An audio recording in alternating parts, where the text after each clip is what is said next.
আসসালামু আলাইকুম, কেমন আছেন সবাই? আশা করি ভালো আছেন। আপনাদের সকলের দোয়ায় আমি অনেক ভালো আছি আলহামদুলিল্লাহ।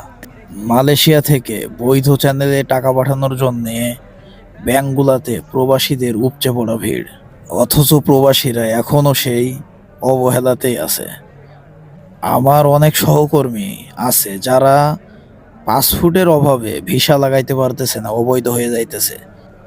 পাসপোর্ট করতে দেয়া হয়েছে দীর্ঘ 6 মাস, অথচ এখনো পাসপোর্ট হাতে পায় নাই। অন্যান্য দেশের নাগরিকরা পাসপোর্ট বানানোর জন্য সকালে আবেদন করলে বিকালের ভিতরে বা একদিনের ভিতরে তাদের পাসপোর্ট পেয়ে যায়। আমার এক চায়না বস আগের দিন আমারে বলতেছে, তোদের এম্বাসির লোকরা কি গু খায়, ডিওরাং মাকান তাই বা মালয় ভাষায় বলতেছে।